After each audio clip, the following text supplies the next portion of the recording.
The main issue that you're going to be dealing with, if not having already dealt with it, is what's going on with the Holocaust. We all are ma'aminim. Anyone here not a ma'amina? Ridiculous question. If we're ma'aminim, then we believe and we know that there was a Rabbeinu Shalom, is and was, in Auschwitz, in Majdanek, in the Warsaw Ghetto, and everywhere else. So what's the scoop? What's the bottom line with this? How are we supposed to understand what's going on? This is even before we get to the actual limudim. Just in order to demonstrate to you the difficulty that we have in understanding anything. I don't think I had the occasion when you were in New York to demonstrate to you clearly the restrictedness, the limitation of the human mind. But I'll do that now. It's almost funny. But it's important that you understand that before you proceed to the next step. Again, what I'm telling you is a statement. The human mind is limited in its ability to fathom things, to understand things. We feel sometimes, the human being is brilliant. There's nothing that stands in the way of the humanistic approach to life.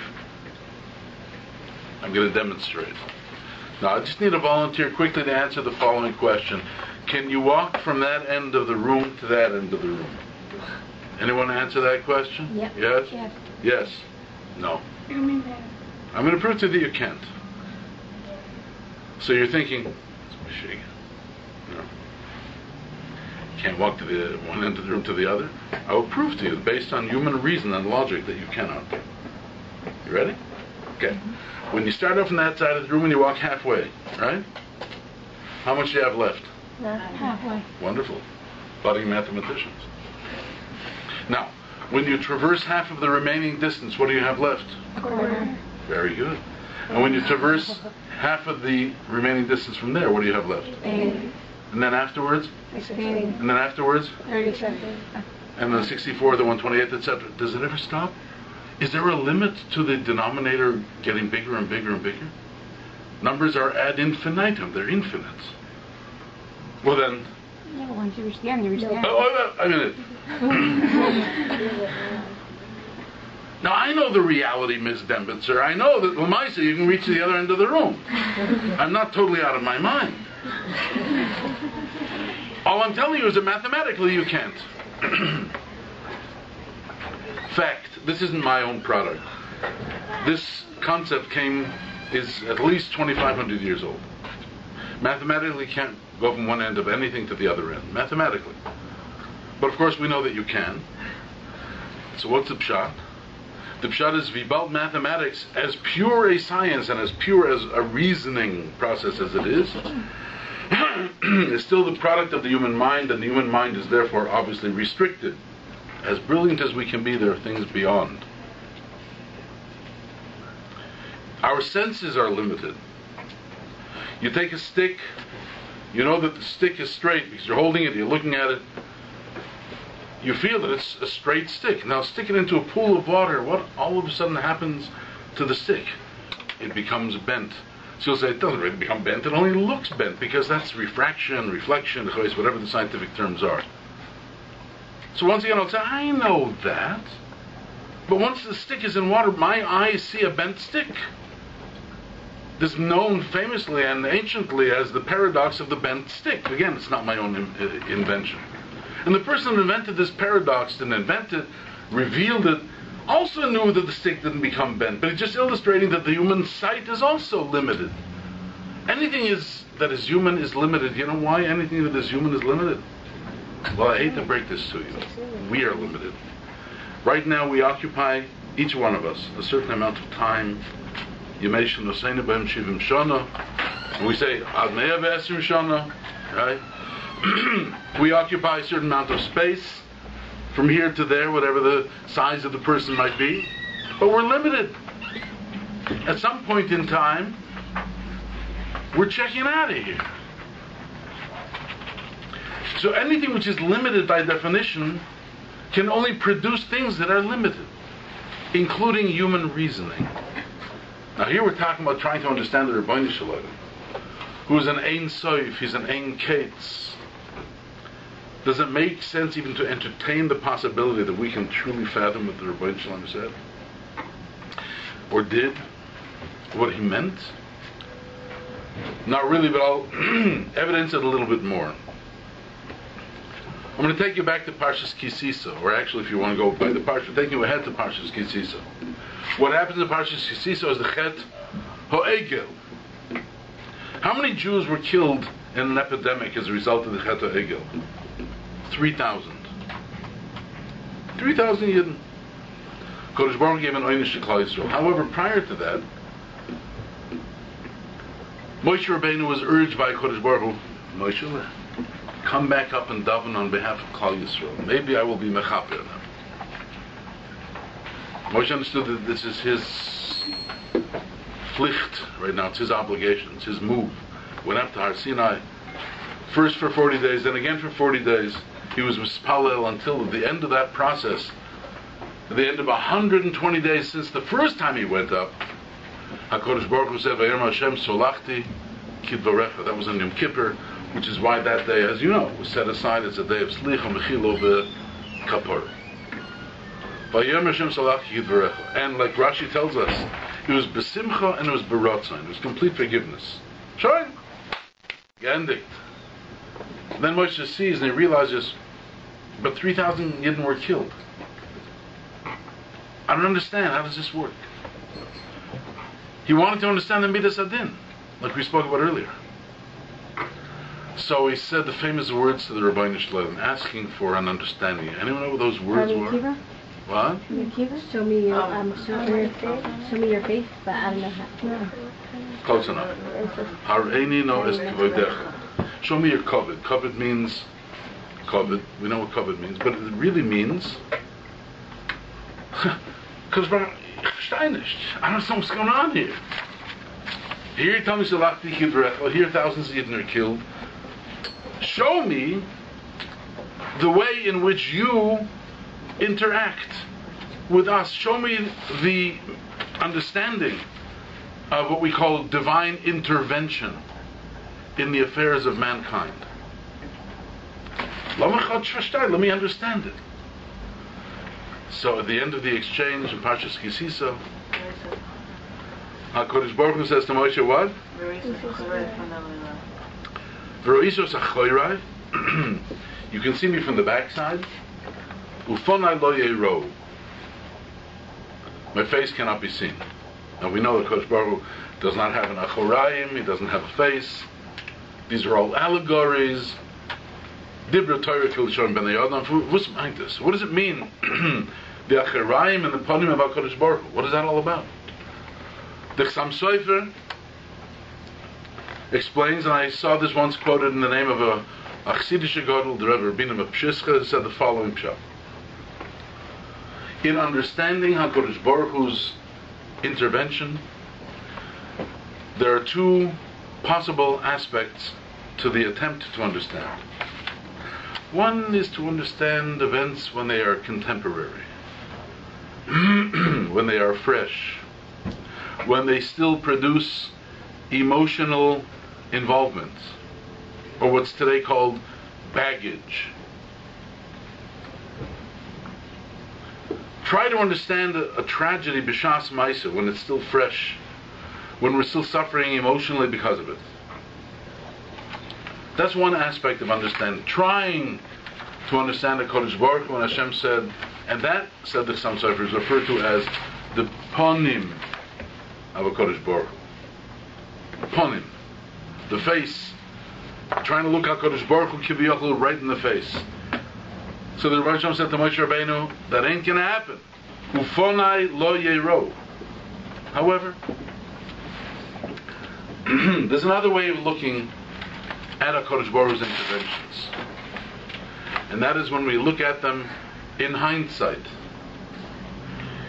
Looking back upon them. In English it's called a retrospect or retrospective.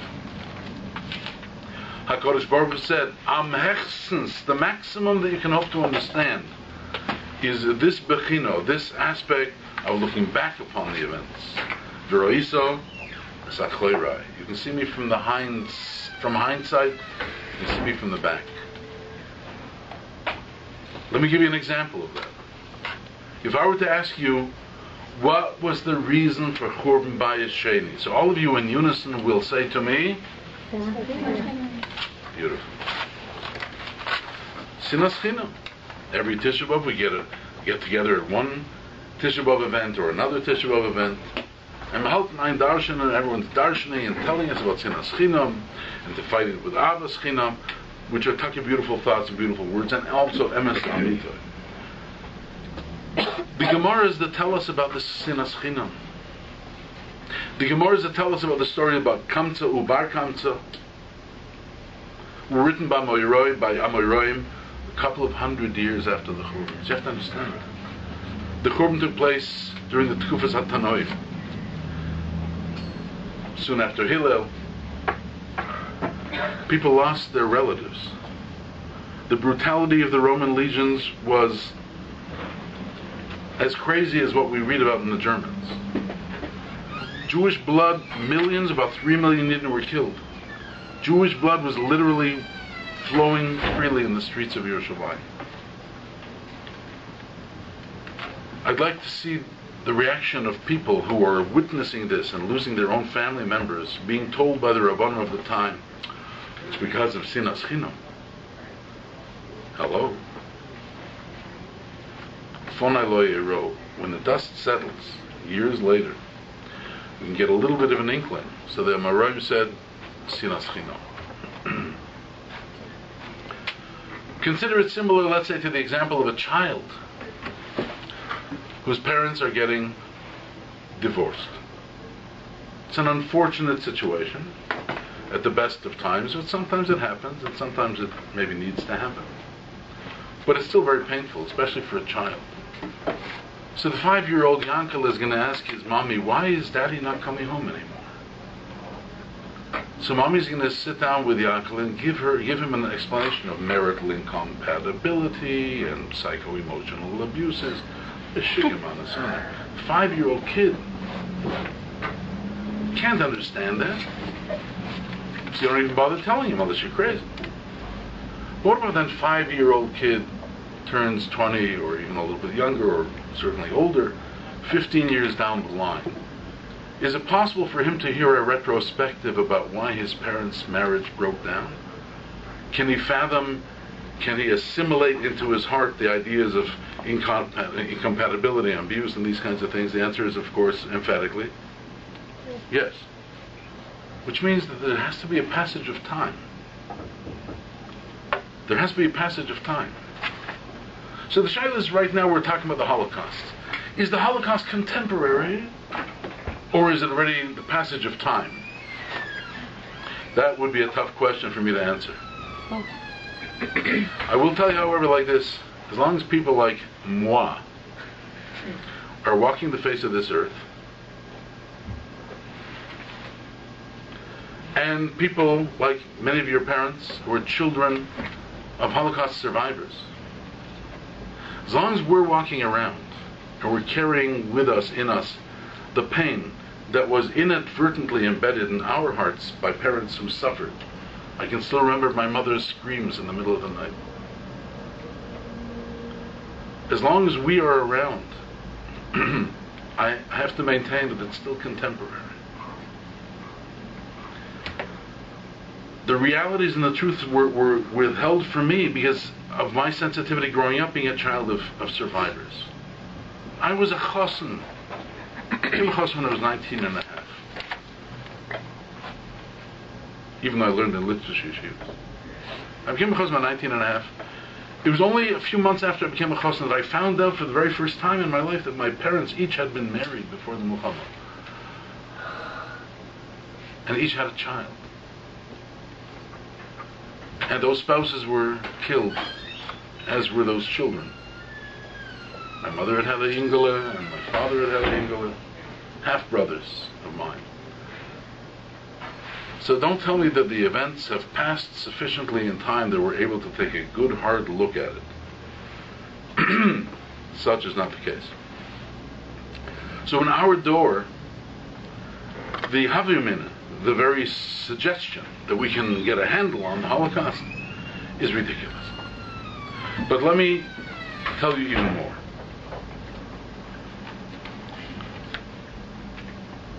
You know, last night I arrived to Toronto at around 11 o'clock.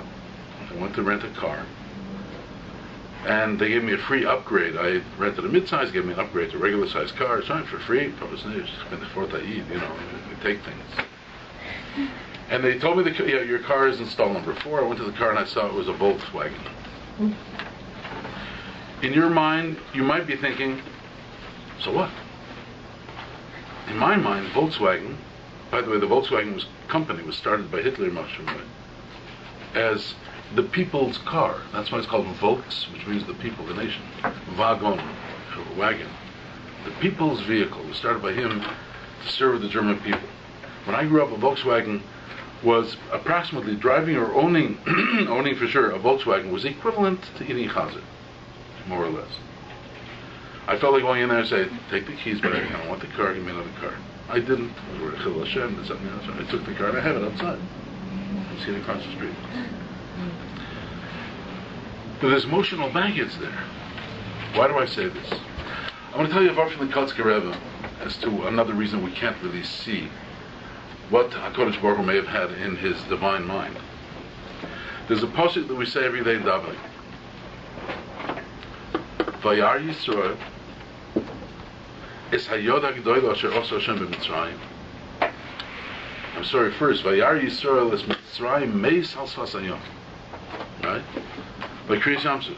Vayar Yisrael es Mitzrayim meis al sfasayom. Vayiru Hashem, Vayar Yisrael es hayod hagdoil asher osa Hashem b'Mitzrayim. Vayaminu b'Hashem v'Moshe Avlo. What is the sequence of psukim? Is it just like a narrative? So at 1 o'clock you went to the store, at 1:05 you bought a bread, at 1:10 you went back home, at 1:15 you ate the bread. Is it like a non-consequential sequence? The Torah doesn't work that way. Kotzker Rebbe said, true emunah was impossible to be fostered in the hearts of Yidden at that time, until after the moment when Vayar Yisrael es Mitzrayim meis al sfasayom. When those who had tormented them were no longer. When the baggage that's created from that torment was no longer. Then they saw the Yod HaGdoilo, Vayaminu b'Hashem v'Moshe Avlo. And it's the same with us. When I had the EBGBs getting into a Volkswagen, it's because I'm still not past that musig of Vayar Yisrael es Mitzrayim meis al sfasayom. It's litnach b'mir and kishke. It's still part of me. And I'm not saying that I'm a yochin in this. I would say virtually all of my peers probably share these feelings. And there are plenty of us. We should be marchiyom. In fact, there are survivors from the Holocaust themselves still number about 200,000 in this world. So we're way too early. Now I'm going to tell you something to confound you even more. Again, I asked you a few moments ago, what was the reason of the Churban Bayis Sheni? You said, Sinas Chinam. Alright? Now I'm going to share with you something else.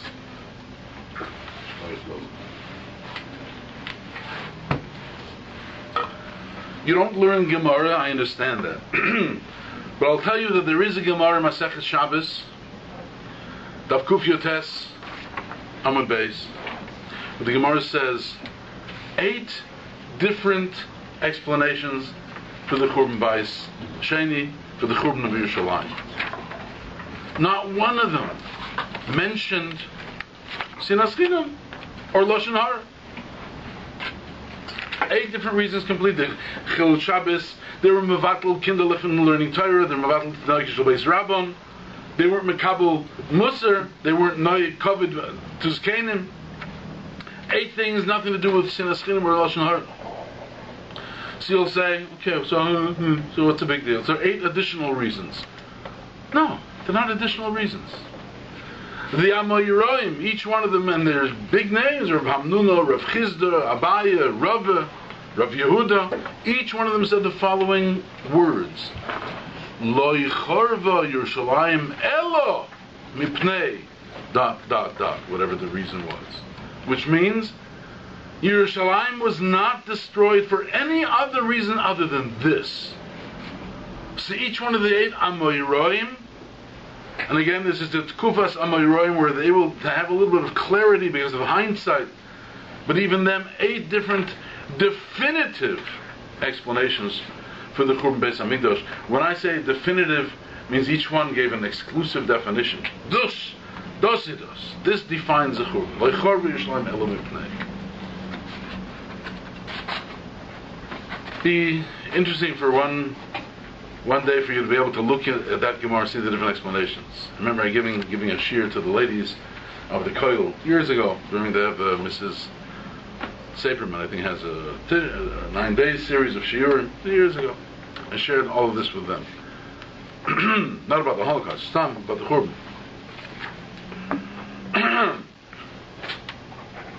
Do we entertain the hope of having complete clarity of the Churban Beis Hamikdash? The next time you wonder, why was the Churban Bayis Sheni? Why did it happen? You should still say Sinos Chinon Loshen Hara, but in the back of your mind you have to say, but maybe it was other things as well.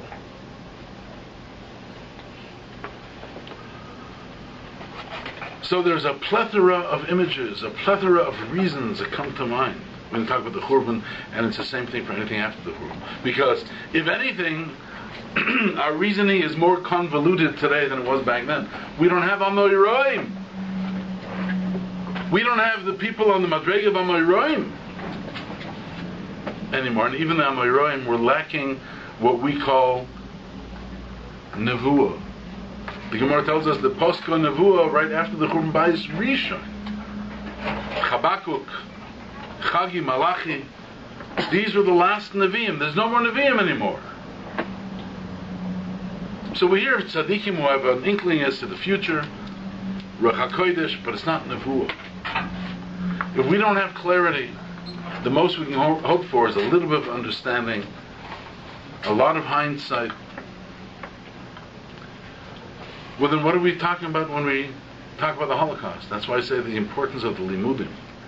These are things which come out from looking at the Holocaust, which are not in the category of what did HaKadosh Baruch Hu think when he executed the Holocaust, but secondary kinds of limudim, messages that we carry with us, that we should carry with us in our hearts, and one day to impart, if not to Talmidos, the L'chol HaPochos, to our children, the limudim of the Holocaust. Which brings us then to the limudim in the Holocaust. And there's 10 of them. I'm not sure to what degree we'll be able to get into the detail on these things. I'll try to get through all 10.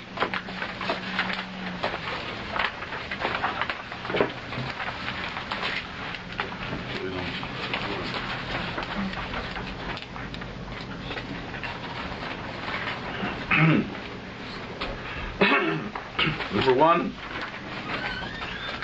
Schar V'Oinish. Schar V'Oinish. You ever hear of the Rambam? You've heard of the Yud Gimel Ikorim, or Ikrim, that we sometimes call it, of the Rambam. The status is that we are obligated to accept and believe fully in every one of the 12 Ikrim. You can't do a 12 out of 13 ain't bad kind of routine. Yeah, 12 out of 13 ain't bad. It is. If a person denies one of the Yud Gimel Ikrim, he's an apikaris. Clinically, with a diploma. He's a real apikaris. The 11th of the 13th of the Ikrim speaks about Schar V'Oinish. Animamin be'emunah shleimo, that everything mitzvah that we do is rewarded, and every avera that we do is punished. Schar V'Oinish. Can we, even for a moment, think about the Holocaust, even without understanding exactly what it was? But can we think about the Holocaust? Can we think about crematoria and gas chambers and ghettos and Einsatzgruppen? Can we think about all of these things without at least acknowledging that there has to be an element of Schar V'Oinish? let me tell you something. I mentioned before, September the 1st, 1939 is when the war broke out. Yud Zayin El happens to be the day that the Meraglim were punished by the Rebbeinu with the chet that they committed. But apart from that, September the 1st, 1939 was the Erev Shabbos. It was Friday morning. Dawn Friday morning. The very next day was Shabbos. And the parsha of that week was Parshas Kisavai. And Parshas Kisavai contains what we refer to as the Toichacho HaGedoylo. There's a small Toichacho in Parshas Bechul Koisai, and there's a big one in Parshas Kisavai. You know what the Toichacho is. Yeah. You know what we are threatened to experience because of the Averas that we will have committed. We don't believe in coincidence, by the way. We use the word, but by coincidence I just saw her somewhere, right? There's no such thing as coincidence. Everything's mashkoch. So surely we don't think there's a coincidence in the fact that the day after the beginning of World War II, Yidden in Poland and in Hungary and in Russia and Litva and Germany were reading the Toichacha. We're reading about the tendency of our Kodesh Baruch Hu to punish Klal Yisrael big time for our Averis. Which Averis? I don't know. Some people have suggested it had to do with the Haskalah. It had to do with the assimilation. Like I mentioned earlier, intermarriage among German Jews was rampant. We Polish Yidden, Ungarish Yidden as well, we live with this romantic ideal that before the war everybody was frum, all people were tzaddikim. Lo yidubim v'lo yar. 50% approximately. You like that expression, the dubim there? No bears and no forests, whatever. It's not true. At least 50% of Yidden in Poland at that time were assimilated. And the matzav got worse from year to year. Was that a cause for the Holocaust? I don't know. As I said, we don't have Nevuah, we don't even have Amiroim, and we don't even have clear pronouncements of Gedolei Yisrael that was the case. And my Rebbes, Ger Rebbes never said something like that. But it's a possibility. Not everything you can say, but it's a possibility. But there are other possibilities. Machlaikis had spread like wildfire. Chassidim and Misnagdim. Among Misnagdim, one yeshiva against another yeshiva. Among Chassidim, this Chassidus against another Chassidus. Those who held of the Agudas Yisrael, those who didn't hold of Agudas Yisrael. There's another problem. There was a Yid who lived here in Toronto, big Talmud Chacham, happened to be a Ger Chassid. He was nifter a few years ago. Some of you might have heard the name. Pinchas Feinstadt. Pinchas Feinstadt. You heard the name?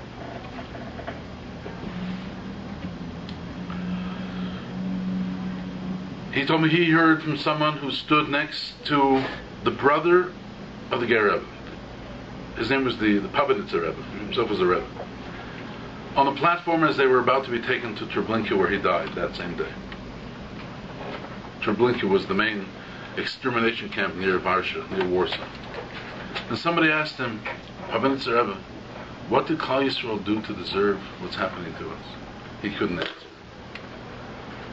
Maybe he could, but he dared not answer. But after a minute or so, he said that he thinks it's because Yidden didn't care enough about the plight of other people. You think today there's a shidduch crisis in the world? There is. It was worse back then. Girls who came from mishpachas where there wasn't enough money for a nadin, which is a dowry, became what's called gesetz de meidlich. They were sitters, not babysitters. They sat. Few or no prospects of getting married. There were people that could have helped but didn't. There were wealthy Yidden who didn't assist Yidden who were poor to get parnasa, although they could have. They could have easily. But there was an attitude of I don't care. Is that the reason for the Holocaust? According to the Pabeditzer Rebbe, it was. Does that give us clarity? No, it doesn't. It Because as I said, others hold that it had to do with assimilation. It had to do with the communism spreading among it, and socialism, secular Zionism.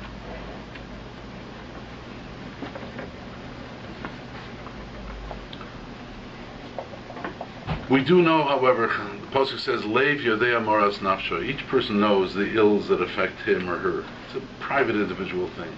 There were plenty of ills, and whatever needed to be fixing, as didn't get fixed. So it could have been different reasons. I'll tell you what Rabbi Yankiv Kamenetsky Zatzal said once. He says, I'm not sure if what happened in Europe wasn't really some sort of a chesed. At the rate things were going, said Rabbi Yankiv, who knows if there would have been a Zecher of Yahadus in Europe 20 years after. Because the matzav was getting so bad. But there was such strong Yiddish chaos. Yes, there was. There was tremendous strong Yiddish chaos. Despite that, he said, who knows what would have happened, because it was getting worse and worse. We'll discuss this a little bit later. We should know that the matzav, even in Poland and in Galicia, in 1938, it was worse than it was in 1937. In 1939, it was worse than it was in 1938. In other words, we paskined like Beis Shammai then. Things got increasingly less and less. The best and the shenste Yiddische, Chassidische, and Yeshivische mishpachas before the war, there was come up not a family that didn't have people who not were at risk, who were long gone. Like the Pasuk said in Mitzrayim, Ein bayis asher ein shom meis, Gedolei Yisrael said at that time. There was Kimat not a home where there wasn't at least one mace, spiritually dead person in the family who had gone away and left Yahadus HaTorah. Is that what caused the Holocaust? I'm not saying that it did. I'm just saying we have to understand that there is Char B'Oinish. And whether it was Machlokes, whether it was people not being Noisei Be'oil Im Chavereihem, like we mentioned earlier, or whether it was because of assimilation, or because of other things that I'm not mentioning, which are not in my mind even. We don't know. But as teachers, as mommies, we have to be mechazik the concept in our talmidim, in our talmidos, and our children constant that the Rabbeinu Shloim looks after every little thing. There is a midas adin. There is a sense of din and mishpat. We don't understand how it works necessarily, certainly not when it's contemporary, like we saw earlier. But there is Char B'Oinish. The moment that I question that, I become a prospective apikoros, Rachmana litzlan. That's a limud that we have to take with us all the time. Why did all the people have to suffer, like the ones that didn't go off? Again, I don't want you to misunderstand what I've told you. I have not told you that this was the reason for the Holocaust. What I have told you is that different people have forwarded different suggestions of what the reason might have been. They can't say anything more than might have been. I also told you that my own Rebbes, the Ger Rebbes, never said a word of what and why. They are of the school that you can't know. Alternatively, I will tell you, the famous Chazal, Kivon shenitan reshus lamashchis, einay mafchin ben tzadikim uven rishonim. When the Malach HaMovis is given a license, go out and kill, he doesn't look. The Meshugana in Newtown, Connecticut last week didn't think that there's a difference between killing a child and killing an adult. Taking innocent lives didn't make anything difference to him. He was a Malach HaMovis. He was a crazed individual, so what? Good. There's a joke that is told that HaKadosh Baruch Hu was once looking for a Malach to become the Malach HaMovis. You know, it took a want ad in the Torornto Daily Star, wanted someone, an angel, to become the Malach HaMovis. Nobody wanted. That's a pretty crummy job. HaKadosh Baruch Hu had no choice, so he called him. Hey, come ahead. You're going to become the Malach HaMovis. So he said, no. Said, people are going to hate me. He said, don't worry about it. No one's going to blame you. They'll blame the heart attack. They'll blame Yaner Machla. They'll blame the crazed individual in Newtown, Connecticut. Whatever it is, whatever the sea boys of Misa are, there's not a chisaron. But all Misa comes to Malach HaMavos. Without the Malach HaMavos, there is no Misa. It was a time when Hakadosh Baruch Hu said to the Malach HaMavos, you have authority. You have the right, you have the carte blanche to do what you need to do. No difference in a child, an innocent, a deserving or a non-deserving. It's Chazal.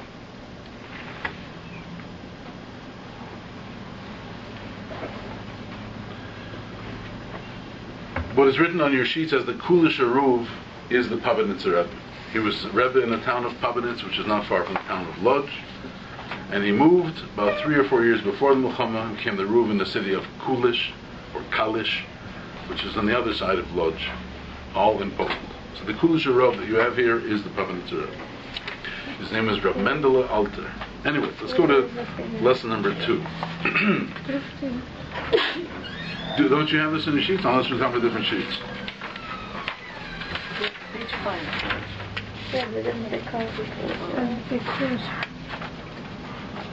No, you don't have it. I have it in my notes. Okay, fine. Doesn't matter.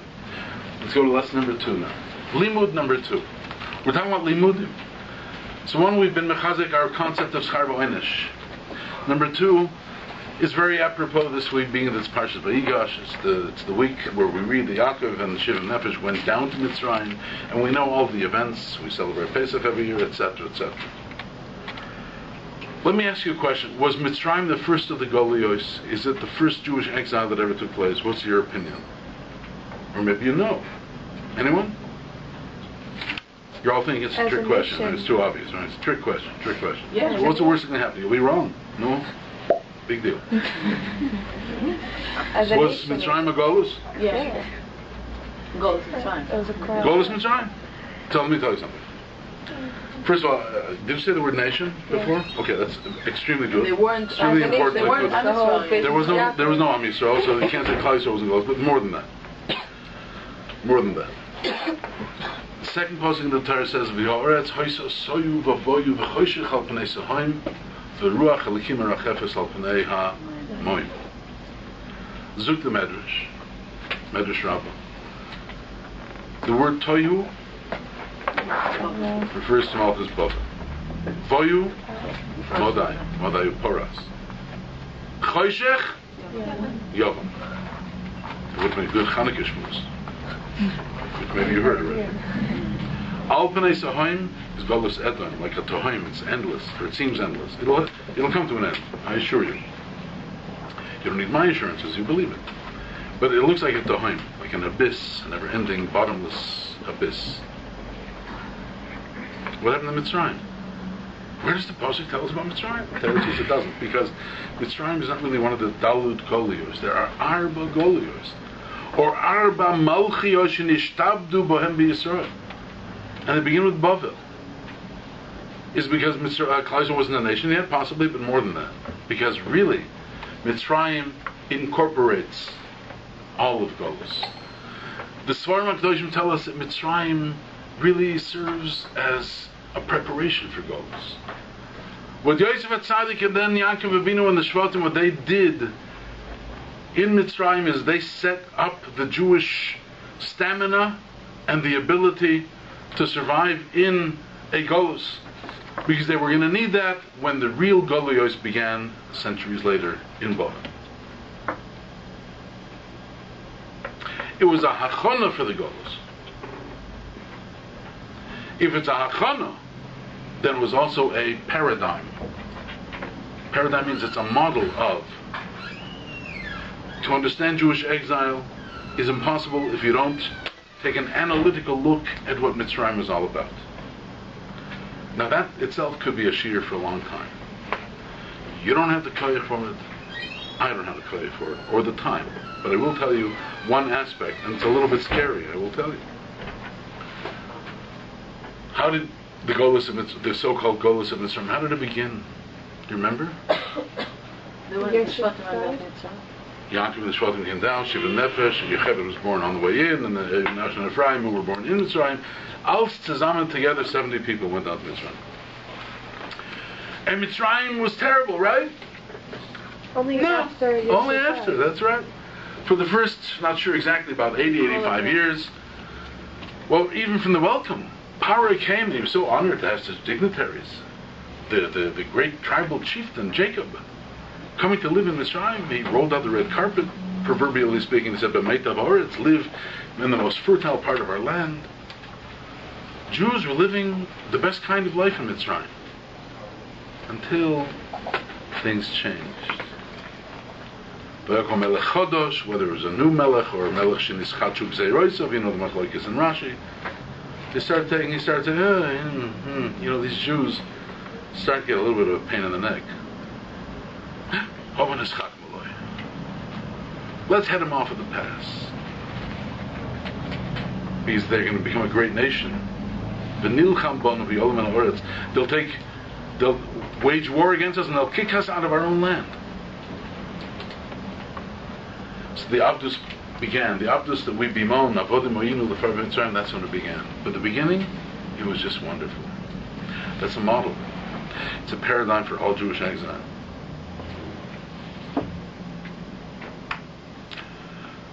The year 711, it's not only the name of a store down the road, but it's also a year.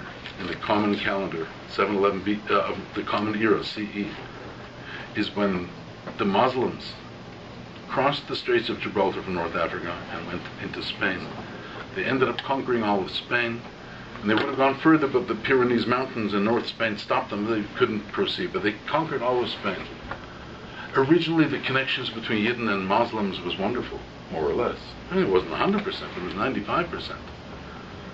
And just like Mary's little lamb, wherever the Muslims went, the Jews were sure to go. So in 711, Jews crossed with the Muslims into Spain.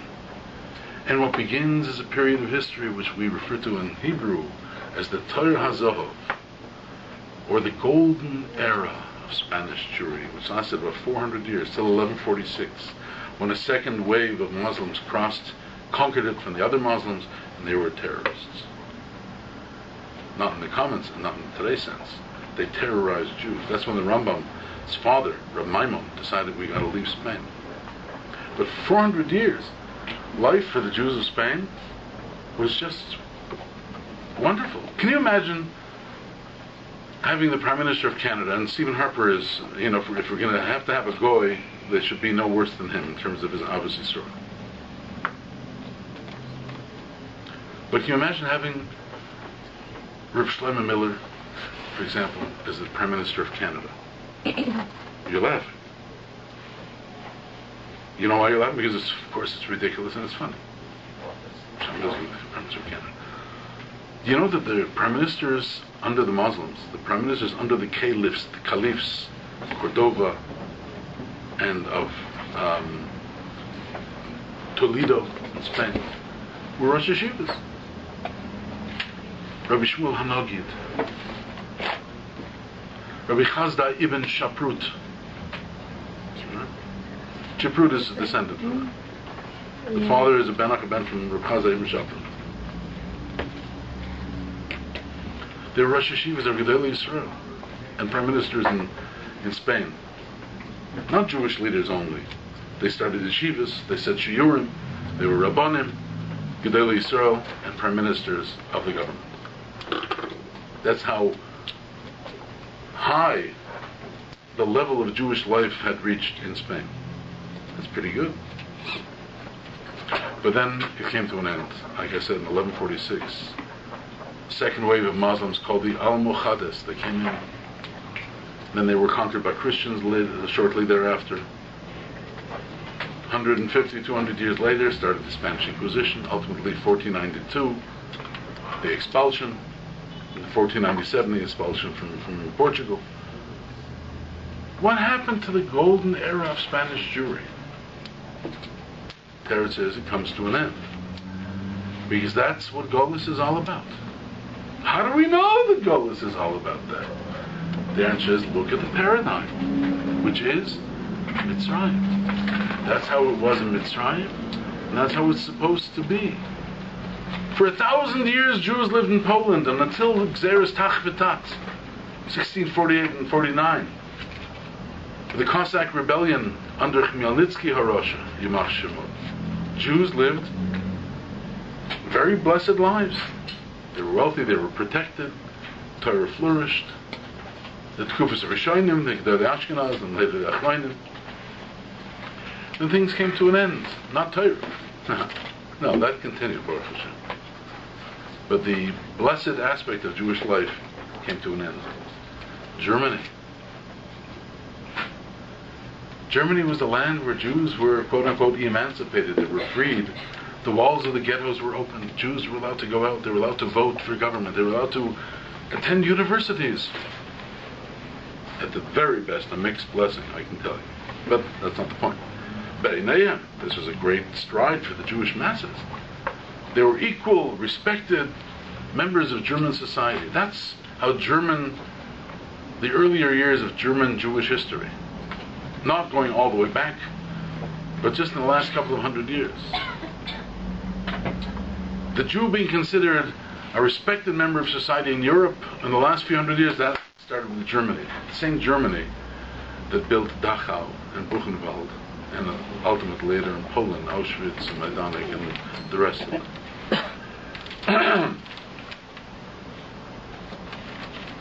Now we're living in a time and in a place which has been referred to by Gedolei Yisrael, correctly obviously, as Malchuyos Shel Chesed. Just think of Canada, think of the United States, Australia, to a lesser degree the United Kingdom, Western Europe also to a lesser degree. It's not so poshut anymore. But these lands are Malchuyos Shel Chesed. Jewish life flourishes. Do we have reason to walk down the street and be afraid? Yeah, it depends what area and what time of night. Okay. But in general, Jewish life flourishes. We have Moistus HaTorah, schools opening, Beis Yankivs, and all sorts of things.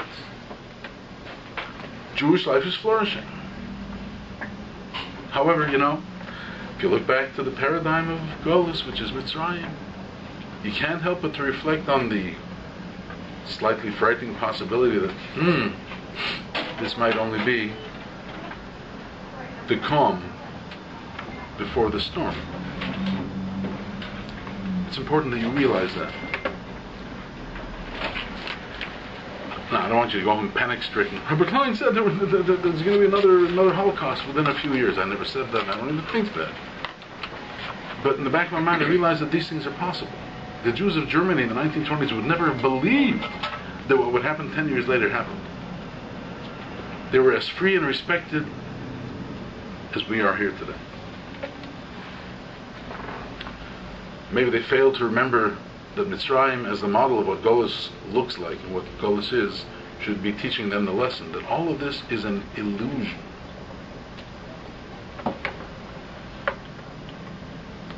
We were put into Golus by the Rebbeinu Shalom. We were set on this journey, this odyssey through life, with a certain tachlis. I'm not going to get into that now either. But it is our destiny to go from place to place until the Geula will take place. And it'll all be over. So if Chalil v'chas Mashiach does not come soon, we should understand that this is all an illusion. This is all an illusion. Like the beautiful shuls of Spain that became churches. And like the beautiful shuls that still stand in Poland that are today vacant, charred remnants of a once flourishing Jewish life. This could also just vanish from between our fingers. It could. And it's important we understand that we are here on a visit. When a Yid says, "Der Heim," and at Satmar Rebbe we used to get upset when people used to think back to Hungary and say, "Oh, der alte Heim." The Heim. The home of a Jew is in Eretz Yisrael, with a Geula. I'm guilty of the same thing. For the last 4.5 years I lived in Borough Park, and when I say the Heim, I think of Toronto. When I come back and visit, people say, "Hey, welcome home." And I accept it because that's what I feel. But it's a mistake. This is nicht the Heim. Borough Park is nicht the Heim. Varsha was not the Heim. We have to understand that. That's a limud. We have to understand that is the destiny of Klal Yisrael. Wannsee is the name of a little hamlet, a village outside of Berlin. And in the center of this hamlet, there's a beautiful palace. It might have served as a summer home of the German kings, Freisaland, but it's a beautiful palace. I mentioned earlier the concept of the final solution. Wannsee. The German authorities were concerned that the extermination of the Jewish people was taking much too long. The Einsatzgruppen not doing the job. The death vans, which I did mention earlier, were about 100 Yidden would be packed into the back of a truck. The truck would be sealed. And a pipe would be taken from the exhaust of the truck. So the fumes, the carbon monoxide, would come out from that pipe and it was inserted into the van in the back.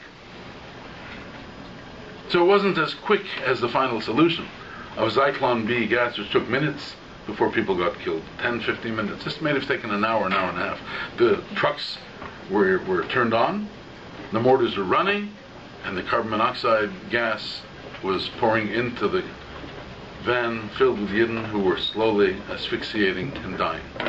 Thousands of such incidents, death vans. It was taking too long. The Germans, known for their efficiency, said this is not working. So they decided we have to have a different solution.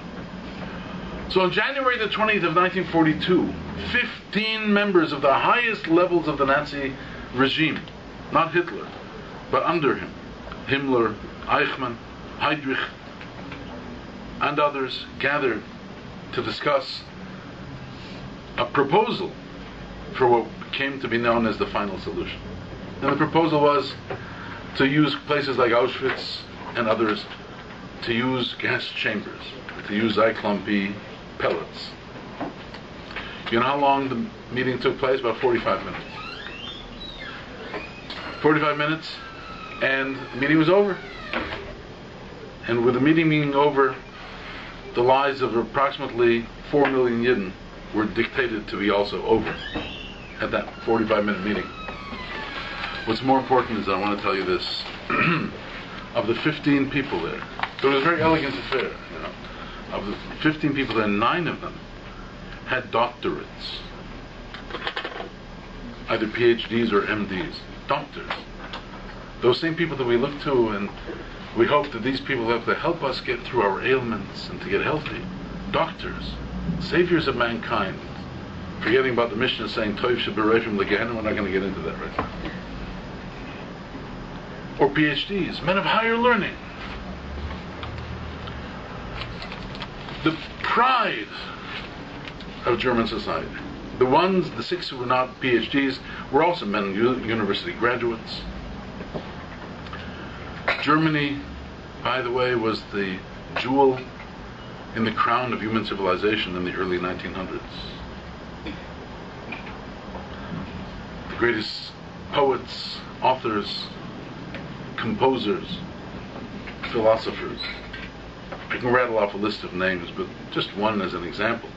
When I think of Beethoven and Wagner, poets like Heinrich Heine and Schiller, philosophers like Immanuel Kant, G.W.F. Hegel, Schopenhauer, Nietzsche. So much beautiful sophistication coming out of one place. Germany was the pride of mankind. But all of that sophistication, all of that civilization, somehow, it just didn't help them avoid becoming the worst beasts that the human race ever produced. And that's a limud. No, I'm not telling you that the limud is that we should not learn English. Or down with secular learning. I happen to have been an English principal, among other things. I was a Rebbe, but also an English principal in this city, 10 years in Yesoida, 6 years in Boba. So I'm not going to come here and tell you, down with English learning. But I am telling you that we have to understand that this is not the hope of Klal Yisrael for fulfillment. Anything which produced that cannot be something which holds forth for us the concept of fulfillment. It's very, very choshev limud.